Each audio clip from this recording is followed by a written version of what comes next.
1, e o senhor pode e tem o tempo necessário para também dispor da parte do Senhor. Lembro que quem participou do primeiro período pela manhã, o vídeo já está disponível na timeline desse chat. É só clicar em chat, ou seja, nesse botão de reticências ou mais, abri-lo e lá está a primeira pregação. O pastor Gentil, da pastora Janete, e nós vamos regravar com o pastor Agamenon para que colocar também. E agora está, nesse momento, sendo gravada. Pastor Valdeir, se ele quiser abrir a câmera, fique à vontade. Se não quiser, fique à vontade também, o que seja. Mas que Deus te use, filho, bastante. Parabéns aí pelo presente que recebeu de Deus, uma criança maravilhosa, muito bonita, e que Deus continue falando através da vossa pessoa. Para quem não sabe, pastor Valdeir vai estar passando para nós nesta tarde como eliminar os inimigos da oração. Futuramente faremos um segundo workshop para terminar mais 4 temas, mas hoje abordaremos 4 temas específicos. E o de agora é como eliminar os inimigos da oração. Pastor Valdeir, a palavra é vossa, querido. Amém. Obrigado. Paz do Senhor a todos. Espero que os irmãos estejam me ouvindo bem. No contrário, nos avise que vamos ver aqui o que podemos fazer. E aproveitando, né, esse workshop via online, eu vou querer fazer uso de um slide, né, e os irmãos podem nos acompanhar. E aí eu acredito que vai ficar bem interessante para nós. E esse assunto ele é muito importante, né? Então, primeiro eu vou compartilhar aqui a tela, né, desse slide. Os irmãos verem aí, acredito que os irmãos já estejam visualizando.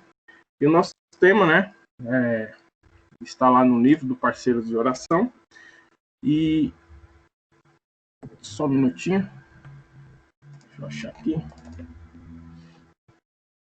Parceiros de Oração, e nós vamos abordar, né, alguns assuntos relacionados aos inimigos da oração, né? Porque a gente sabe que, como já foi dito, né, desde da primeira palestra, já foi nos mencionado que é uma dificuldade, né? É uma complicação. Orar nunca é tão simples, até porque se fosse, acredito que muitas pessoas se envolveriam mais. Mas, diante disso, a gente não pode retroceder ou simplesmente deixar de fazer, né?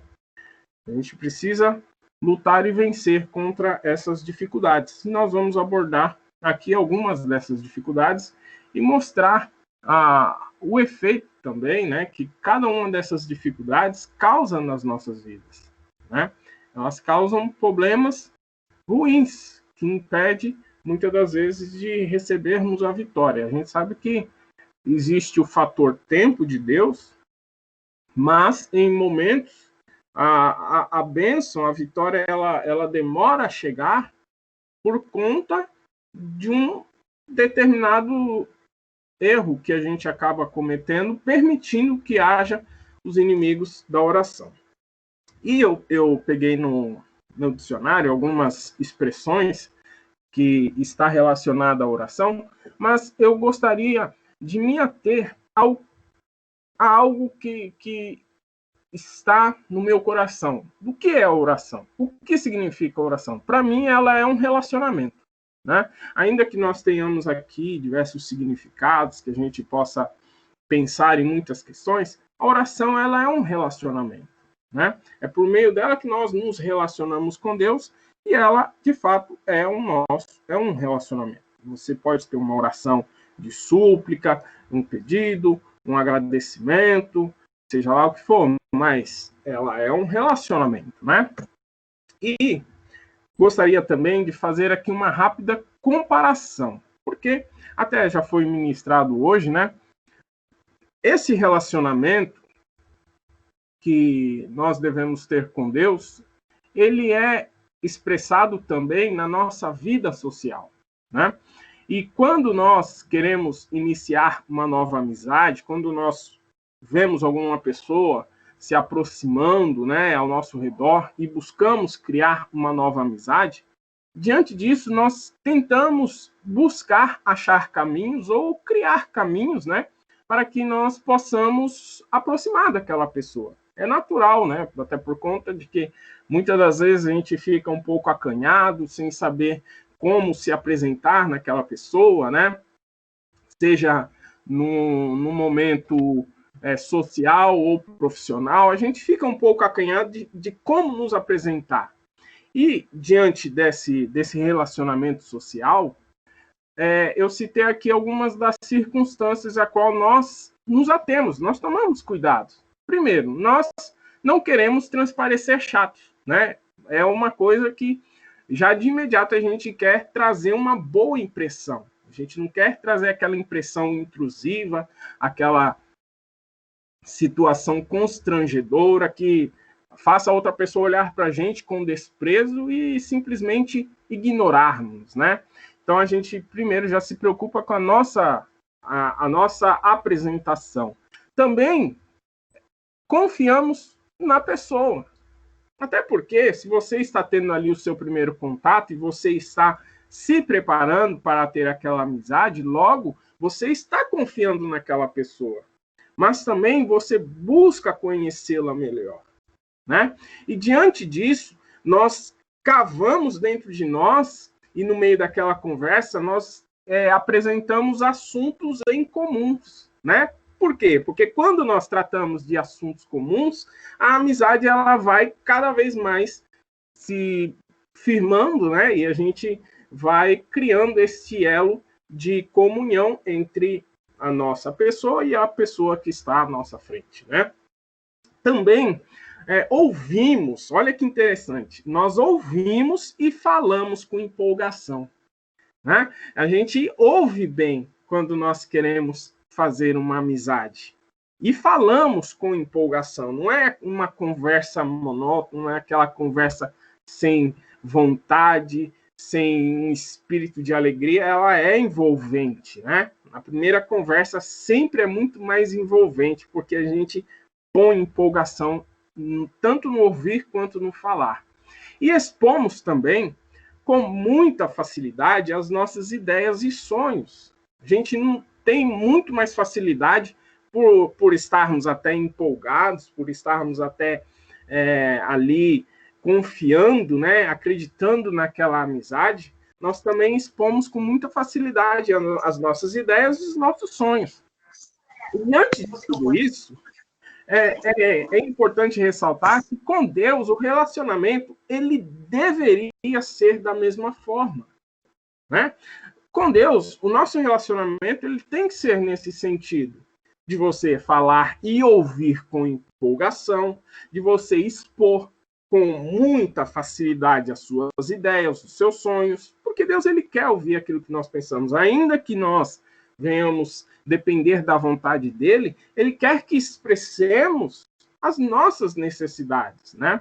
Também precisamos colocar os nossos assuntos em comuns, que é ligar a nossa vontade com a dele, e nós vamos abordar todas essas questões em outros tópicos de uma maneira onde os irmãos vão entender e vão observar que o relacionamento bíblico, né, o que a Bíblia nos ensina nesse relacionamento com Deus, está envolvendo todas essas situações, né?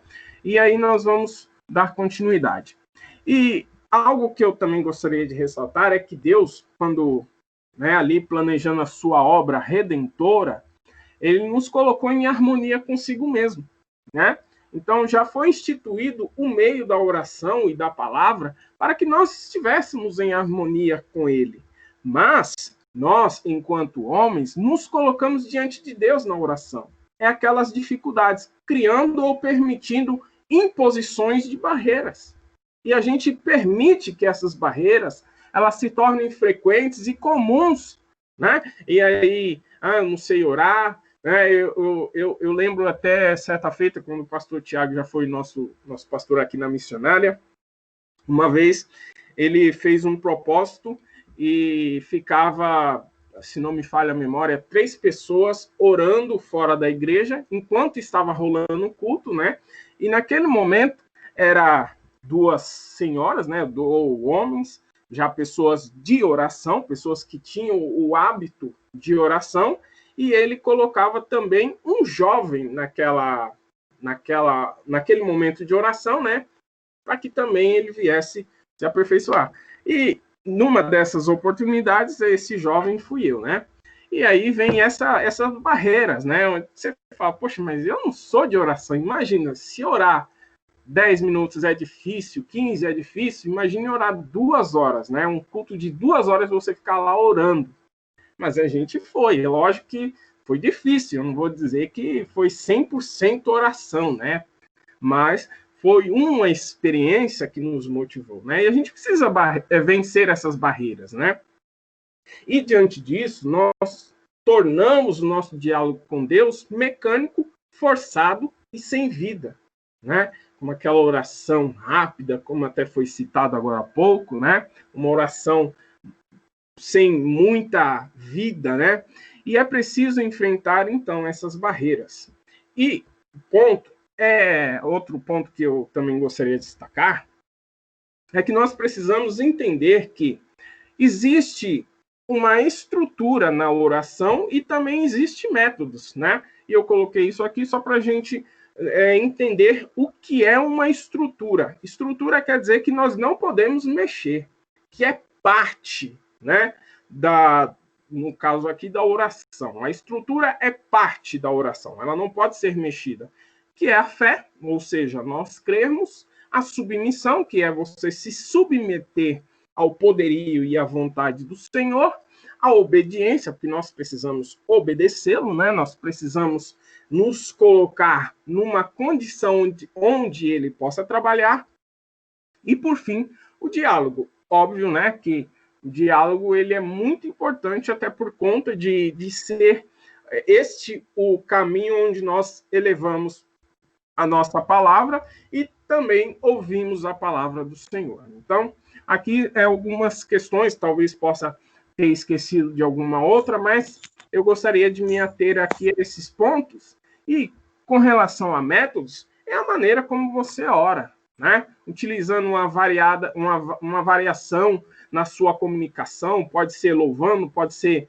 orando, né? Com gemidos de palavras, pode ser escrita, né? Eu já fiz muita oração escrita e eu já vi Deus abençoar nessas orações, né? Então existe uma variedade grande de meios a qual nós podemos falar que é um método, né? Outras circunstâncias também é orar com tom de voz variado. Tem gente que gosta de orar com a voz mais elevada, a voz mais retraída, né? A posição corporal de joelhos, deitado. Eu já orei muito deitado e da mesma forma Deus agiu de maneira tão especial. Foram orações marcantes, de pé, andando. Nós podemos orar lendo, né, a palavra do Senhor ou cantando. E existe uma variedade de formas, né? Tudo isso é métodos, né?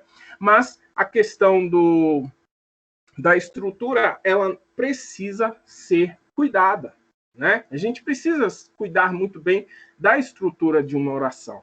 Porque o método ele pode ser variado, mas Deus ele vai atender a oração se ela tiver estrutura, né? Se estiver bem estruturada.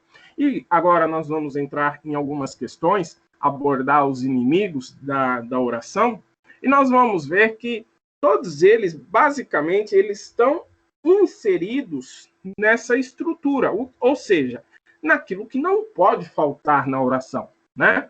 E um desses inimigos, a qual nós já iniciamos aqui, é a inadequação. Eu resumi um pouco a palavra, né, contida lá no livro, né? Eu variei um pouquinho aqui também a ordem, mas os irmãos vão compreender bem. Ou seja, quando nós abordamos inadequação, quando nós falamos em inadequação, eu quero tratar aqui da presença a qual nós oferecemos a Deus, da maneira como nos apresentamos a Deus. Por quê? Porque na presença de Deus nós não podemos chegar de qualquer maneira. Isso é um ponto importante, né? E aqui eu não quero me ater ao fato de nós estarmos com a vida em trevas, né? Até porque uma pessoa, quando ela clama ao Senhor misericórdia, né, para que Deus tire ela daquela vida, ela está imunda. Só que ela coloca-se numa posição de clemência, de misericórdia. Ela pede misericórdia, ela reconhece a sua condição. Então, o que nós destacamos aqui é que a pessoa ela reconhece a necessidade, né? E aqui nós temos alguns versículos, e eu vou também utilizar esses versículos que está lá em Mateus, que é a oração que Jesus nos ensina, uma oração muito comum, que todos conhecem, muitos sabem de cor, e nós encontramos todos esses pontos inseridos nessa oração, a qual Jesus nos ensinou. E uma delas é aqui em Mateus 6,5, que diz: "E quando orares, não sejas como os hipócritas, pois se comprazem em orar em pé nas sinagogas e às esquinas das ruas, para serem vistos pelos homens." E aí ele continua dizendo lá no 6,13: "E não nos conduza à tentação, mas livra-nos do mal." Aquela pessoa que está lá no mundo de trevas e pede a misericórdia do Senhor, ela está clamando desta maneira: não nos conduza à tentação, livra-nos do mal. Né? Ou seja, nós reconhecemos a nossa condição pecadora. Diante disso, nós não ofendemos a santidade de Deus. É muito importante a pessoa não ofender a santidade de Deus, né? Como nós vimos no próprio Esaú, né? Que ofendeu a santidade de Deus, ofendeu aquilo que Deus havia lhe concedido. E lá na frente, quando ele pediu, quando ele clamou, já era tarde demais, porque ele havia se apresentado de maneira inadequada diante de Deus. Temos também a linguagem inadequada, né? Ou melhor, a linguagem adequada a qual nós devemos apresentar diante de Deus. A gente não pode ir, como muitos dizem, pôr Deus na parede, colocar Deus numa condição constrangedora, porque ele é soberano. Ele é o soberano na conversa. É ele quem está ali para nos ajudar. É dele que nós dependemos. Né? Então a gente precisa entender quem é Deus na conversa e quem sou eu na conversa. Reconhecer quem ele é e quem sou eu nesse diálogo. E que seja um diálogo com uma proposta adequada. Então é muito importante nesse primeiro encontro, como nós falamos lá, né, da apresentação, a maneira como nós apresentamos, a gente não quer ser chato. Então, quando nós apresentamos diante de Deus, nós temos que causar uma primeira impressão com a linguagem correta, sem ofender a santidade de Deus, apresentando a Ele um diálogo com uma proposta adequada, né, que tenha um sentido, né? São situações que nós precisamos reconhecer e ainda reconhecer a minha posição na conversa e a posição dele na conversa. Né? Eu, por exemplo, eu vou citar, como já foi dito hoje, né, nessa palestra, eu vou lá ter o contato com o juiz. Né? O juiz que vai resolver a minha causa. Eu vou chegar nele e falar: você vai fazer, você é obrigado, eu pago o seu salário. Né? Não é dessa forma. Né? Não é dessa maneira que nós resolvemos os problemas. Nós precisamos reconhecer a nossa posição. Ainda que ele esteja lá por um serviço público, né? Algo que seja como as pessoas dizem, vão lá no hospital, já chegam quebrando barraco, porque eu que pago o seu salário, eu que faço isso, chega no policial, fala: eu pago o seu salário. Isso só causa dificuldade, só causa barreira. Tem muita gente que enfrenta a barreira porque não sabe se apresentar diante das outras pessoas. Né? Então a gente precisa ter uma adequação quando nós vamos abordar as nossas necessidades com Deus. Né? A gente precisa reconhecer a nossa posição. E temos aqui alguns versículos, né, algumas referências bíblicas, E lá em 1 Pedro, capítulo 1, versículo 16, diz: porquanto está escrito, sede santos, porque eu sou santo. Então, só chega na presença de Deus aquele que busca ser santo. Não é aquele que é santo, mas aquele que quer, que busca, que precisa, né? Por quê? Porque nem todos ainda chegaram nessa condição, mas está buscando, e Deus está de coração aberto a ouvir qualquer pessoa que queira que ele mude, que ele entre nas suas vidas, né? Temos também lá em Tiago 3:10 que diz: de uma mesma boca procede bênção e maldição. Meus irmãos, não convém que isso se faça. Então, a nossa boca, ela procede bênção, e é desta maneira que temos que apresentar diante de Deus, né? Eu, inclusive, já fui convidado num culto, né?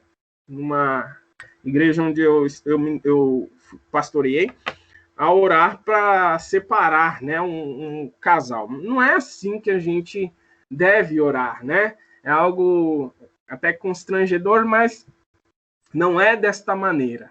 Temos também em Romanos 12, o versículo 1 e 2, que diz: rogo-vos, pois, irmãos, pela compaixão de Deus. Então, logo Paulo ele já vai na alma, né? Ó, eu estou rogando, é pela compaixão de Deus, que apresenteis os vossos corpos em sacrifício vivo, santo e agradável a Deus, que é o vosso culto racional, é pensante, né?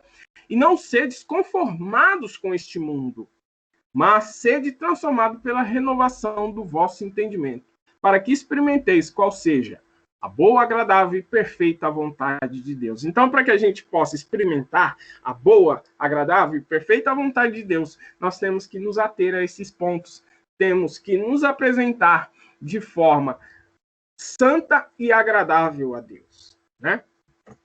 E aí temos também outro inimigo que abala as estruturas de uma oração, que é a incredulidade, né?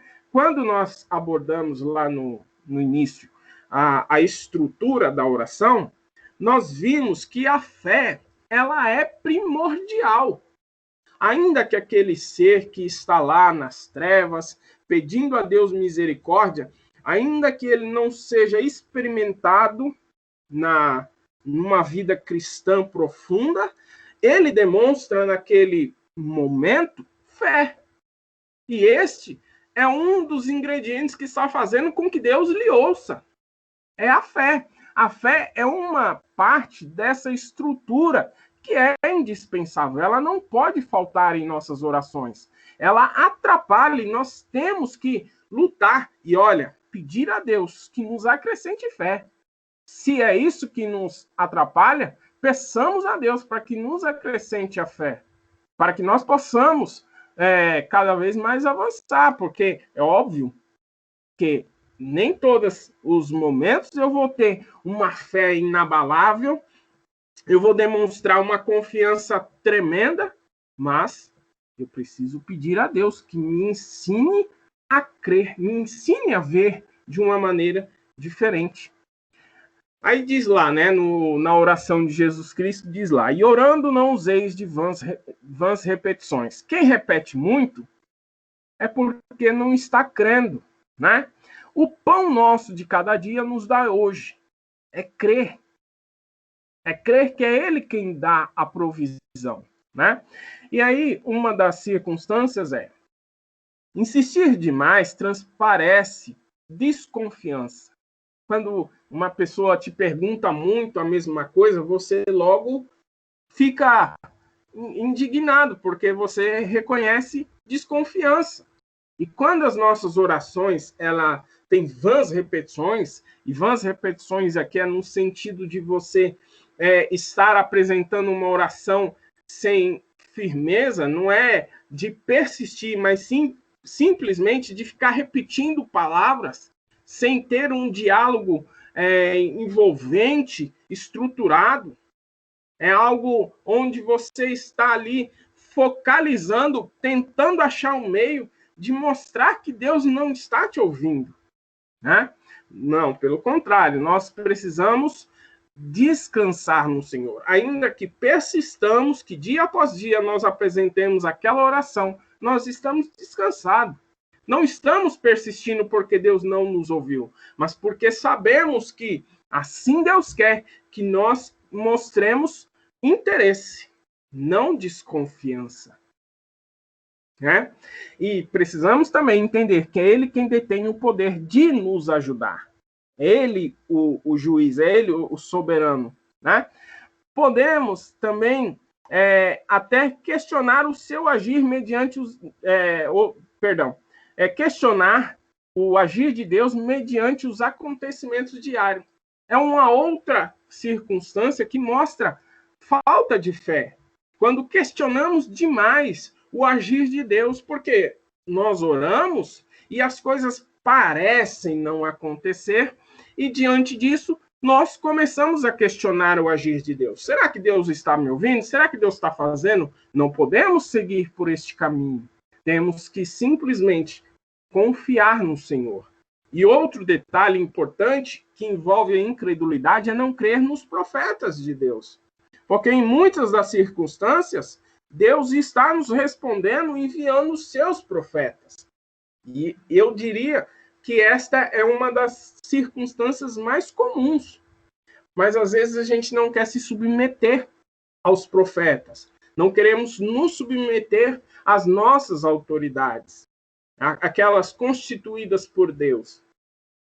Nisso nós falhamos. Incredulidade barra a bênção de Deus. Ela tampa o caminho, né? Imagina, você está num ambiente fechado, quem está do outro lado de fora não vai te ouvir. É esta a circunstância que a incredulidade causa em nossas vidas.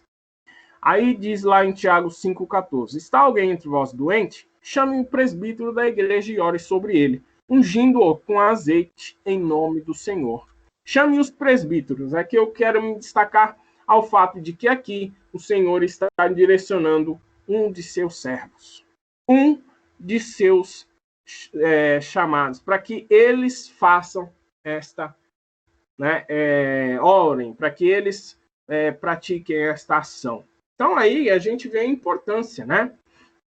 Também lá em Tiago, no versículo 16, diz: confessai as vossas culpas uns aos outros e orai uns pelos outros, para que sareis. A oração feita por um justo pode muito em seus efeitos. Então a gente precisa também acreditar nos nossos irmãos, né? Aqueles que estão ao nosso lado para nos ajudar. A gente vai pondo a oração lá nos grupos e um vai ajudando o outro. A gente precisa crer que a oração conjunta ela surte um efeito, né? Um efeito poderoso. E, de fato, isso é real. Temos também em 1 João 5,15, diz assim: e se sabemos que nos ouve em tudo que pedimos, né? Se nós sabemos que ele nos ouve em tudo que pedimos, logo sabemos que alcançamos as petições que lhe fizemos. Isso é fé. Diz também lá em Hebreus 11:2, porque por ela, a fé, os antigos alcançaram testemunhos. Hebreus 11:6, ora, sem fé é impossível agradar a Deus. É impossível. Destaca essa palavra, é impossível agradar a Deus. Porque é necessário que aquele que se aproxima de Deus creia que ele existe e que é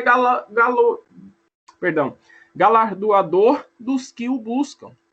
Então, logo, a fé ela é primordial na nossa oração. Diz também em 2 Crônicas 20:20, crede no Senhor vosso Deus e estareis seguros. E também credes nos seus profetas e prosperareis.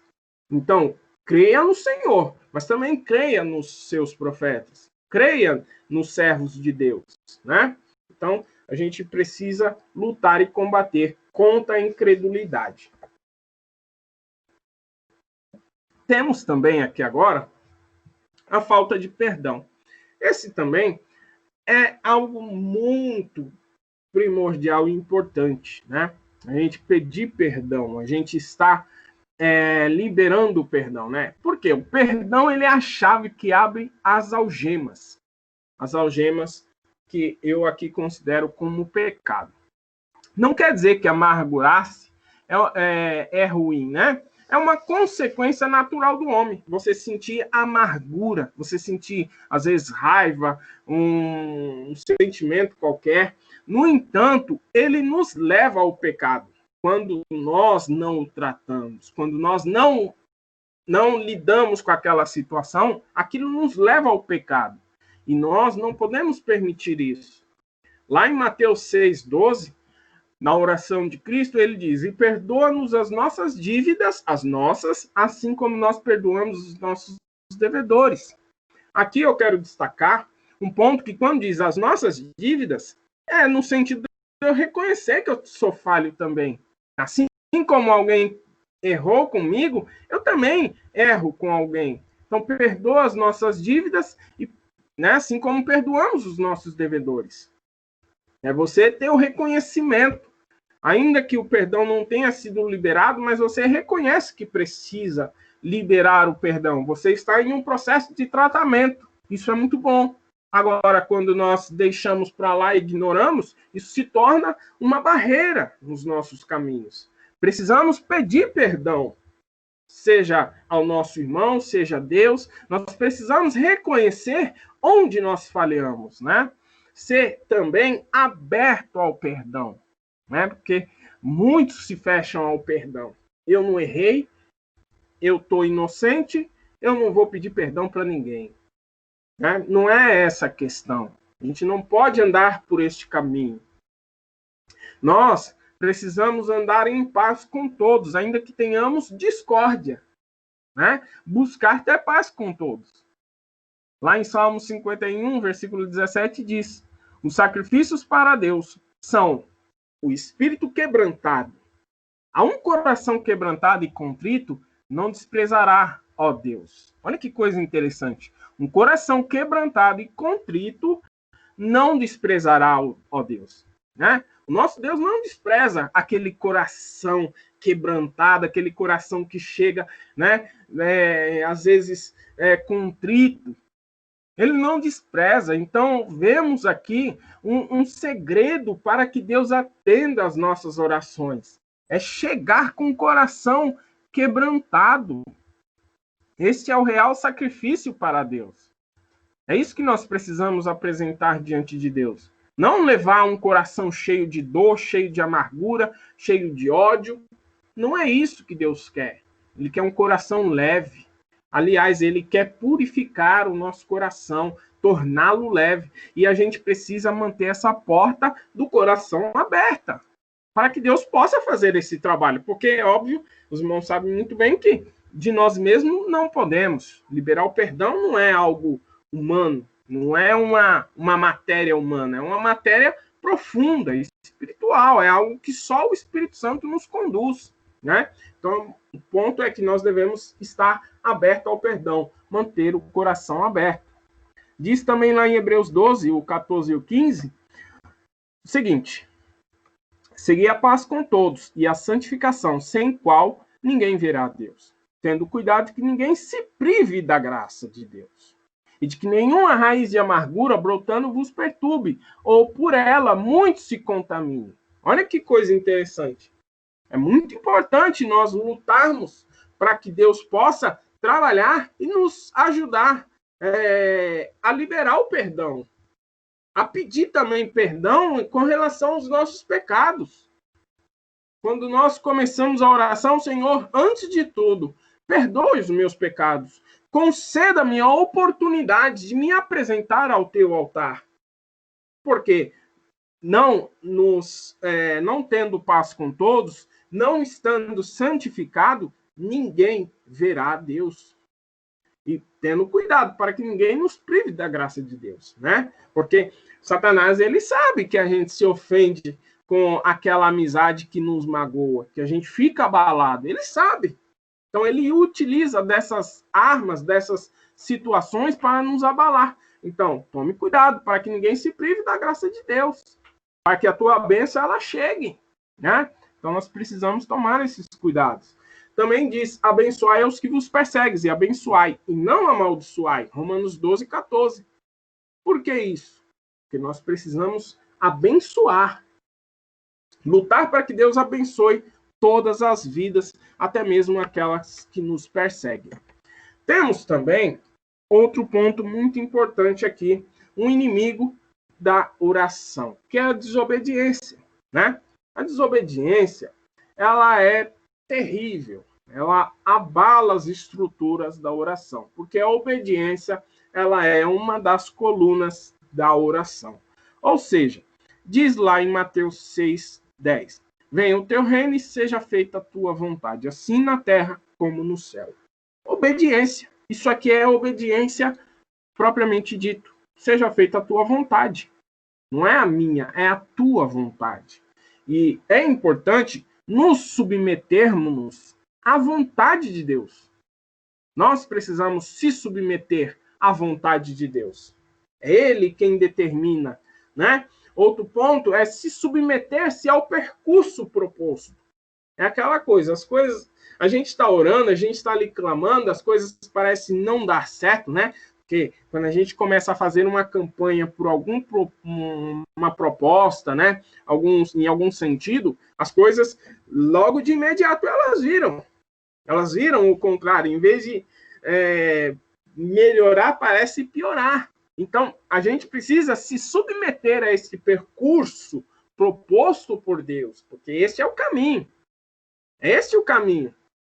Também precisamos alinhar as nossas vontades terrenas às vontades celestiais. Foi dito agora há pouco de uma porta de emprego. E é basicamente isso. Senhor, abre-me uma porta de emprego. Certa feita, eu havia feito uma oração e falei, Senhor, abre-me uma porta de emprego e a partir de agora eu quero trabalhar só de segunda a sexta. Porque eu já trabalhei feriado, domingo, e nunca vi problema nisso na questão física, né? Questão pessoal, nunca vi problema. Mas espiritualmente isso estava me afetando. Eu falei, agora eu não quero. E eu comecei a fazer uma entrevista, eu estava bem para frente naquela entrevista, vi que o entrevistador estava bastante empolgado ali, conversando comigo. Aí, na hora que ele falou os horários, aí eu falei, me desculpe, eu não aceito essa vaga. Porque ali na hora o Espírito Santo me deu um start, ele falou, olha, lembra da sua oração? Aí eu falei, eu não vou aceitar essa vaga. Ele, não, mas por quê? Aquela pessoa ficou tão desanimada com o meu não, né? Eu que deveria ficar desanimado com o não, mas ele que ficou, né? Aquela pessoa. Mas é alinhar as nossas vontades com as vontades de Deus, porque aquilo ali, novamente, iria me afastar, iria impedir que eu tivesse um relacionamento com Deus. E a gente precisa alinhar a isso. Foi também meditado agora há pouco sobre uma oração biblicamente, né? Orar biblicamente. E quando nós fazemos isso, nós encontramos esse segredo de alinhar as nossas vontades às de Deus. É nessa oração, enquanto nós oramos, que nós entendemos o que Deus quer de nós. Né? E isso é muito importante. É por isso que nós precisamos nos alinhar, nos submeter à vontade de Deus. Também precisamos obedecer às nossas autoridades.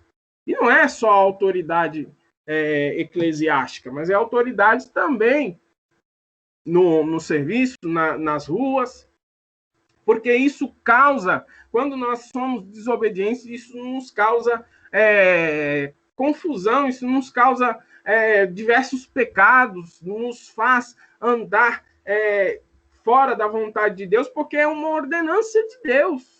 Então precisamos obedecer também às nossas autoridades, inclusive porque Deus, ele usa as autoridades, seja elas dentro da igreja ou não, ele usa cada uma delas para que nós cheguemos no final proposto, ou seja, submetermos ao percurso que foi proposto por Deus. Então nós precisamos obedecer.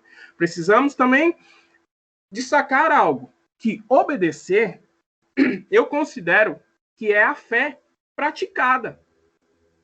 Então, é muito fácil falar que eu tenho fé, mas quando eu obedeço, eu mostro que tenho fé. É aquilo que nós vemos lá entre Paulo e Tiago falando. A fé sem obras é morta. Agora, você tem que ter obras. É obediência. É pôr em prática. É muito fácil dizer que eu eu tenho fé em Deus, mas na hora que vem lá o meu líder e fala, olha, eu quero que você faça isso, falar, eu não vou obedecer, não. Isso não é fé. Porque eu não estou crendo que Deus pode. Não estou crendo que é Deus que está naquela situação. Então, quando eu obedeço, eu mostro a fé em forma prática. Lá em 1 João 5,14 diz, esta é a confiança que temos nele, que se pedimos alguma coisa segundo a sua vontade, ele nos ouve. Então, nós vemos aqui obediência. Hebreus 11:8. Pela fé, Abraão, sendo chamado, obedeceu. Olha só, pela fé. Fé na teoria e na prática, né? Fé, ele demonstrou ali no coração, ouvindo a Deus, e a obediência foi a prática. Indo para um lugar que havia de receber por herança, e saiu sem saber para onde ia. Você não precisa saber o que Deus vai fazer a partir da sua oração. Você só precisa ir, né? Lá em 2 Crônicas 20:20 diz, crede no Senhor vosso Deus e estareis seguros, e crede nos seus profetas e prosperareis.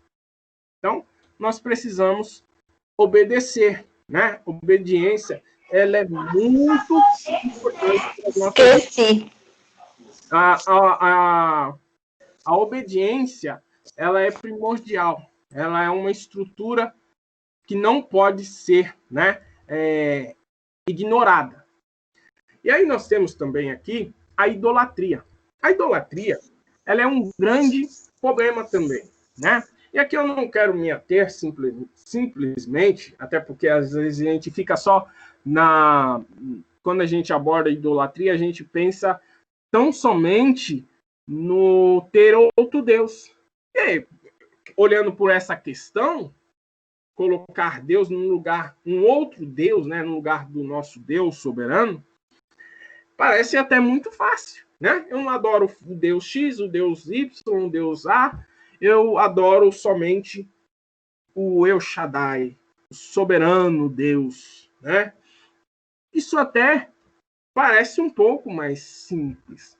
Mas, quando nós abordamos idolatria, nós estamos também abordando outras circunstâncias que nós colocamos diante, ou melhor, entre nós e Deus. Isso é idolatria.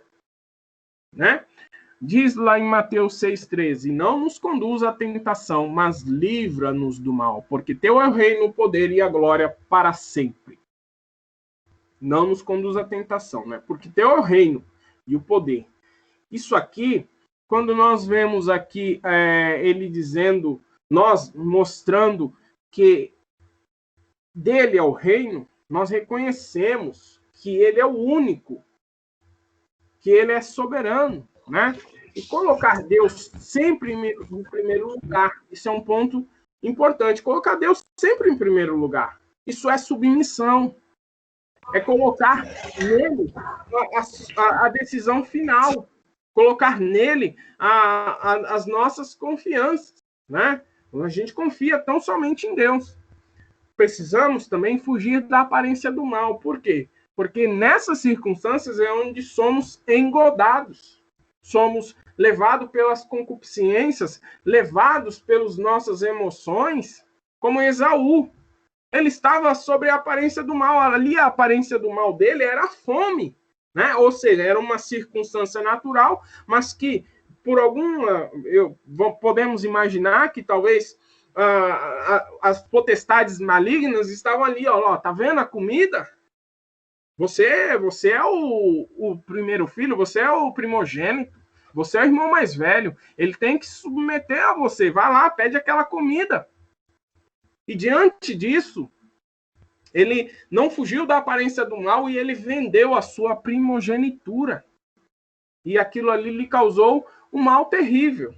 Também focar em obediência, porque quando nós focamos lá em obediência, nós colocamos Deus em primeiro lugar. Deus é soberano sobre as nossas vidas. Idolatria aqui, trazendo para a questão do Esaú, a idolatria que ele demonstrou ali era o prato de comida. Ele idolatrou aquele prato. Ele idolatrou o seu estômago cheio, saciado, ignorando a misericórdia do Senhor, ignorando o agir, a bênção do Senhor, né? Porque a primogenitura era a bênção, era a presença de Deus, e ele ignorou por conta de um prato de comida. Diz lá em Hebreus 12, o 15 e o 16. Tendo cuidado que ninguém se prive da graça de Deus, e ninguém seja devasso ou profano como Esaú, e que por uma refeição vendeu seu direito de primogenitura. Isso é idolatria, né? Ele idolatrou mais as suas vontades. Diz também, pedes e não recebeis porque pedes mal, para gastardes em vossos deleites. Tiago 4:3. Né? A gente coloca muitas circunstâncias na frente de Deus, só para satisfazer os nossos deleites, as nossas vontades, e precisamos lutar contra isso, para que Deus nos ouça.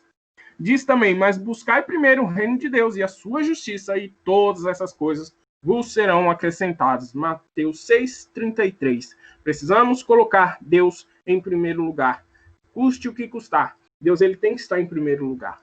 É óbvio que eu quero aquela bênção, é óbvio que eu quero chegar naquele final determinado, mas, Senhor, seja feita a tua vontade.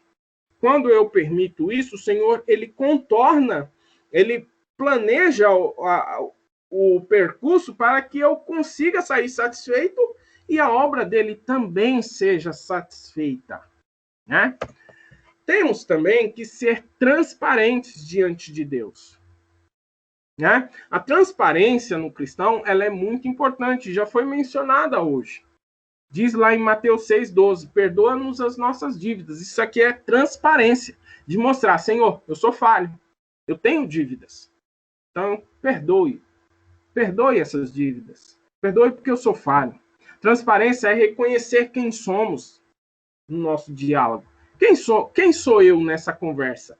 Né? Isso é transparência. Senhor, eu sou pecador, eu falhei nisso, eu preciso de ajuda nisso, eu preciso melhorar isso. Isso é transparência, e nós precisamos demonstrar transparência diante de Deus. Transparência é reconhecer que de Deus somos dependentes. Ou seja, eu dependo dele. Eu me apresento lá diante do juiz, precisando de uma solução, eu tenho que reconhecer quem sou eu. Sou o dependente. E ele é quem vai satisfazer a necessidade que eu preciso. É ele quem pode atender a minha necessidade. Isso é transparência. Expor, sem restrições, nossos pensamentos, onde queremos chegar. Deus não quer que você se limite, que você esconda o que você pensa. Ele quer que você exponha e que, caso seja um pensamento, seja algo não tão correto, né? Que você exponha de uma maneira que você permita a ele de agir naquele pensamento, naquela situação, né? A sinceridade dos íntegros os guiará, mas a perversidade dos aleivosos os destruirá. Provérbios 11:3. Então nós precisamos ser sinceros, porque isso agrada ao Senhor, né? Diz também, porque o perverso é abominável ao Senhor, mas com os sinceros ele tem intimidade. Olha que coisa interessante. Se você for transparente com Deus, você terá intimidade com ele. Provérbios 3:32.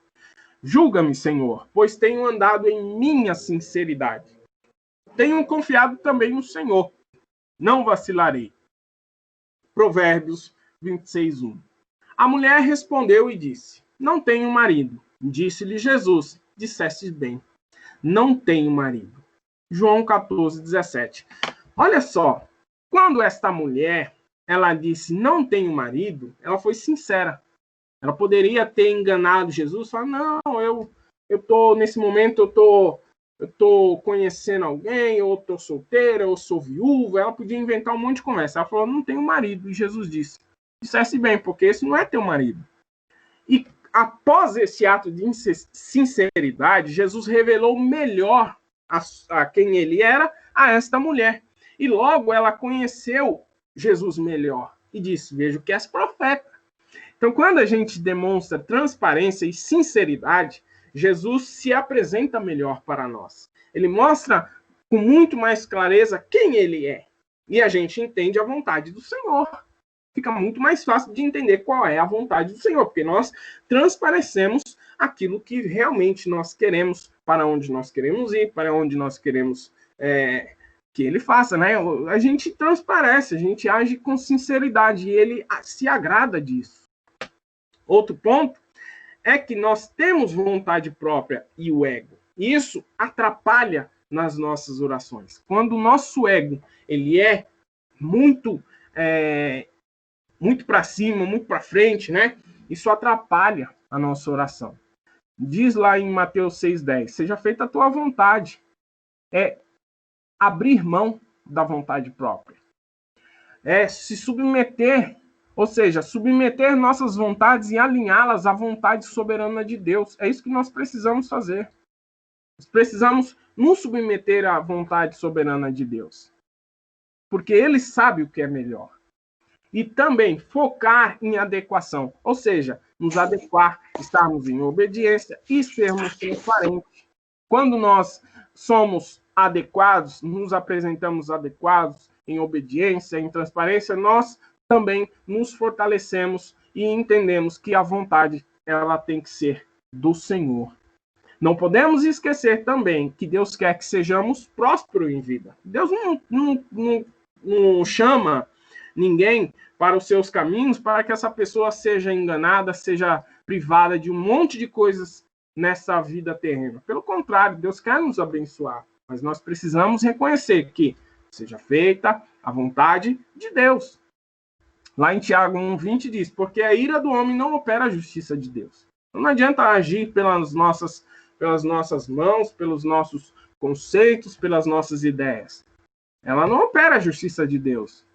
Também diz lá no capítulo 4 e 2 de Tiago, cobiçais e nada tendes, matais e sois invejosos e nada podeis alcançar, combateis e guerreais e nada tendes, porque não pede. Né? Então quem cobiça não tem nada. Quem age pelo seu próprio ego, pela sua própria vontade, não recebe nada. Combate, guerreia lá nas suas orações, mas não recebe. Por quê? Porque não pede, não reconhece que a vontade de Deus é soberana. Né? Também diz no verso 3, pedes e não recebeis porque pedes mal, para gastardes em vossos deleites. Também diz no 4:10, humilhai-vos perante o Senhor e ele vos exaltará. Então veja que o primeiro ponto é descer para que ele faça você subir. Se humilhar para que ele vos exalte. Reconhecer que ele quem detém o poder. Lá no 4, ainda no capítulo 4, no verso 15 e 16, diz, em lugar do que deveis dizer, se Deus quiser, e se vivermos, faremos isto ou aquilo. Isso aqui é vontade do Senhor. Mas agora vos gloriais em vossas presunções, e toda a glória tal como esta é maligna. Então, o ego, né, quando ele está muito para frente, exagerado, ele se torna algo maligno, né? Algo ruim para nós. Outra coisa importante que nós precisamos destacar, que se torna uma barreira entre a nossa oração e Deus, é a ausência de amor, né? Lá em Mateus 6,12 diz, assim como nós perdoamos os nossos devedores. Isso aqui é amor, né? Quem cuida do próximo reconhece que Deus cuida de si. É retribuição. Cuidar do próximo é retribuir o que Deus faz para você. É ser grato. Deus me deu, agora eu também vou abençoar as pessoas, né? Compaixão para com os outros. O espelho do que realmente sou, né? Quando eu tenho compaixão para com os outros, eu espelho, eu faço aquilo espelhar do que realmente eu sou. Um ser falho. Eu sou falho. E se eu trato o meu irmão que precisa da minha ajuda, ignorando, rejeitando a sua necessidade, eu ignoro que eu também sou falho e que eu também me apresento diante de Deus pedindo uma bênção, uma ajuda. Então agora eu também preciso ajudar, né? Preciso refletir que isso é obediência, porque já foi mencionado nesse estudo que um dos mandamentos é esse, amar o teu próximo. Nós precisamos amar o teu próximo como a ti mesmo, né? E nós vamos citar o versículo mais adiante. Aí diz aqui, ó, mas se fazeis acepções de pessoas, cometeis pecados e sois redarguidos pela lei como transgressores. Tiago 2:9. Lá em 1 Timóteo 5:8 diz, mas se alguém não tem cuidado dos seus, né, e principalmente da sua família, negou a fé. Olha que coisa. A gente precisa destacar esse ponto, né? Os irmãos estão vendo aí, acredito, tá em vermelho, é para que a gente dê um destaque. Se você não cuida daqueles que são seus, ou seja, que Deus coloca ali no seu caminho, e principalmente da sua família, você negou a fé. Olha que coisa, né? E é pior do que um infiel. Olha onde Deus nos coloca. É pior do que um infiel. A gente precisa amar o próximo. E quando eu amo o próximo, Deus, ele ouve as minhas orações. Lá em Mateus 22:39 diz, amará o teu próximo como a ti mesmo. Também em Mateus 25:45 diz, então lhes responderá dizendo, em verdade vos digo que, quando um desses pequeninos o não fizesse a mim. Ainda que eu falasse a língua dos homens e dos anjos, e não tivesse amor, seria como um metal que soa e como um sino que tine. 1 Coríntios 13:1. Então, uma oração, quando ela não tem amor, ela pode ser muito bem feita, construída em palavras, né? Mas, se ela não tiver amor, ela é como um metal que soa ou como um sino que tine. O que eu quero dizer com isso? É algo que não diz nada. O que diz um sino? Ele não tem muitas informações, né? O fato de você ali mexer no sino, você sacudir ele, aquilo ali não te traz informação nenhuma, né? Ela não te traz uma informação. E uma oração, quando não tem amor, ela é desta mesma maneira. Ela chega até Deus como se não fosse nada. Então nós precisamos amar o próximo. Outro ponto é desconhecer a Deus. A gente precisa conhecer quem nós estamos, com quem nós estamos dialogando, né? Aí diz lá em Mateus 6:9, Pai nosso que estás no céu, santificado seja o teu nome. Pai nosso, né? Que estás no céu, você sabe quem ele é, a posição dele na conversa, é o Pai nosso, ele está no céu, ele é santo, né? E ainda diz, porque teu reino, o poder, a glória para sempre. Eu sei quem ele é. E, para que isso seja real, nós precisamos ler a Bíblia cotidianamente. Não é o quanto se lê, mas o quanto se absorve. Né? A gente precisa observar esse detalhe. Não é o quanto se lê, é o quanto você absorve daquela palavra. Isso é conhecer a Deus. Você meditar, você pegar aquele versículo e pôr em prática. Isso faz com que conheçamos a Deus. E quando nós conhecemos, nós sabemos qual vai ser a vontade dele. Fica muito mais fácil entender. Né? Entender o que Deus espera disso ou o que ele pensou daquilo. Ver como ele vê, ouvir como ele ouve, falar como ele fala e agir como ele age. Esses são os benefícios daquele que conhece a Deus. Também buscamos buscar referências terrenas, bíblicas ou não. Né? A gente precisa buscar referências. E aqui eu estou me atendo à questão de obreiro, de irmãos. Né? A gente olha e a gente vê, né, naquela pessoa o agir de Deus. Né? São referências. Entender também os métodos e as ferramentas a qual Deus utiliza para que nós sejamos abençoados, né? Quando nós entendemos os métodos e as ferramentas, a gente segue o percurso sem vacilar, né? E eu já estou acabando, irmãos. Aguente só mais um pouquinho. Aí nós temos aqui em Tiago, capítulo 1, versículo 22. Diz assim, ó: E sedes cumpridores da palavra, não somente ouvintes, enganando-vos a vós mesmos, né? Que é importante. Porque quando nós somos cumpridores da palavra, né, nós somos certeiros. A gente não fica perdendo tempo, enganando a nós mesmos, né? Aí diz também, lá em João 4:10, Jesus respondeu e disse: Se tu conheceras o dom de Deus e quem o que te diz, dá-me de beber, tu lhe pedirias, e ele te daria água viva. Ele dizendo lá para aquela mulher, se você soubesse quem é que está aqui na sua frente, você não ia ficar perdendo tempo com essas conversas aí, não. Você logo chegaria e falar, me dá dessa água viva, me dá da água que o Senhor tem para beber, né? Porque quando a gente conhece a Deus, a gente não fica pedindo migalha, a gente não fica perdendo tempo, a gente vai onde tem a fonte da água, né?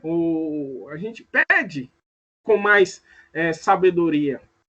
Conhecer a Deus. A gente precisa conhecer o nosso Deus. Não só de ouvir falar, mas de andar com ele. E nós vamos ver isso aqui, né? O Jó 42:3. Quem é este que sem conhecimento encobre o conselho? Por isso relatei o que não entendia, coisas que para mim eram inescrutáveis e que não entendia.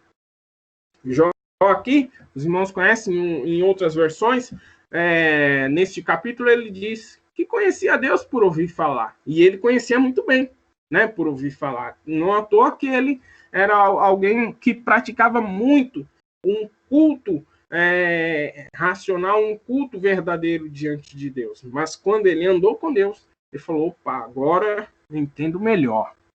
Aí lá em 1 Reis, o 19, no 11 ao 13, diz, e Deus lhe disse, sai para fora e põe-te neste monte perante o Senhor. E eis que passeava o Senhor, como também um grande e forte vento, que fendia os montes e quebrava as penhas diante do Senhor. Porém o Senhor não estava no vento. Depois do vento, um terremoto, também o Senhor não estava no terremoto. E depois do terremoto, um fogo. Porém também o Senhor não estava no fogo. Depois do fogo, uma voz mansa e delicada. E sucedeu que, ouvindo a Elias, envolveu o seu rosto na capa e saiu para fora e pôs-se à entrada da caverna. E eis que veio ele a uma voz que dizia, que fazes aqui, Elias? Quero destacar aqui, nessa história, algo que mostra o fator determinante para Elias. Ele conhecia a Deus. Ele conhecia o Deus que ele servia. E quando Deus primeiramente falou para ele sair para fora, e ele esperou, ele aguardou a presença de Deus chegar.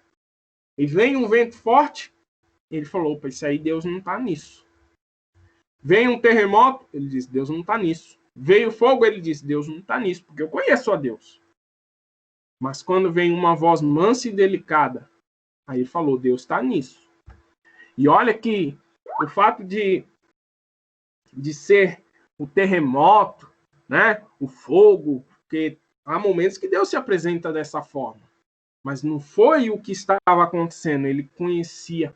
Vamos se dizer que ele conhecia os passos de Deus, ele conhecia o cheiro de Deus. Quando Deus chegou, ele falou, opa, agora é Deus, agora eu vou sair para fora.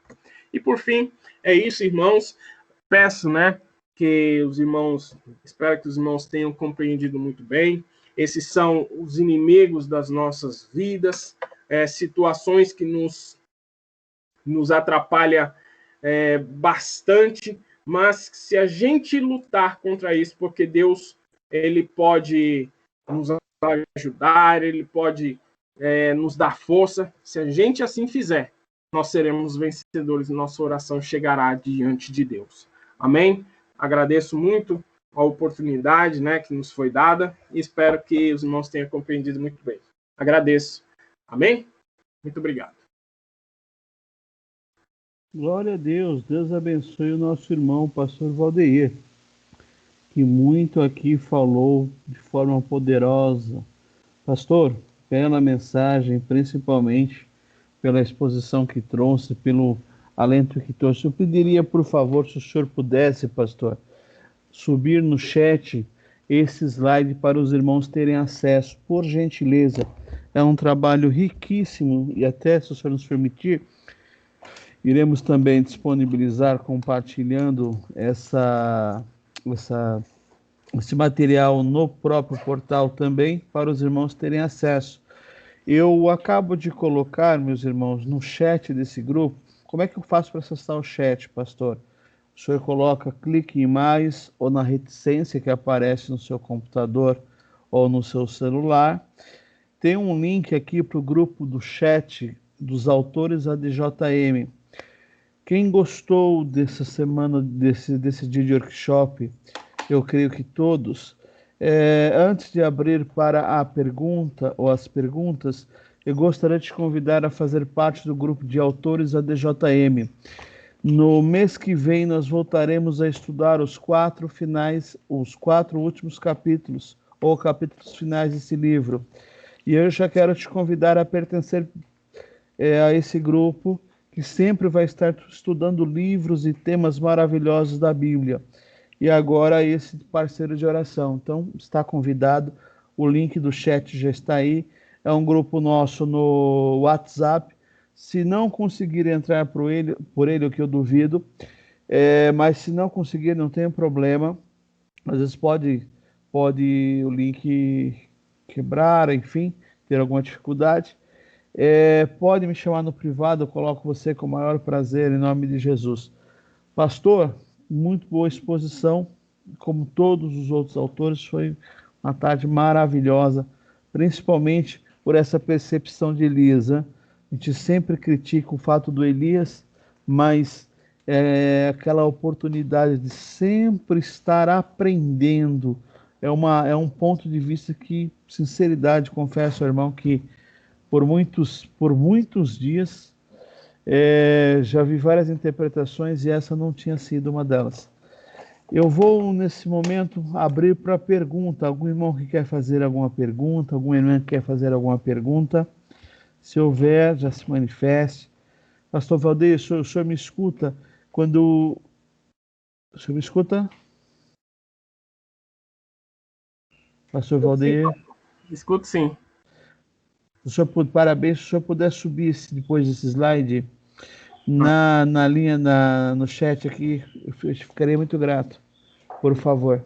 Eu já vou colocar aqui agora. Obrigado. Obrigado, pastor. Meu amado irmão, minha amada irmã, alguma pergunta para o nosso pastor? Eu tá comentando com o pastor Gentil há poucos instantes, dizendo o pessoal aqui, tanto pela manhã como à tarde, deram um show, se prepararam excepcionalmente. E a gente só tem a agradecer a Deus. Alguma pergunta?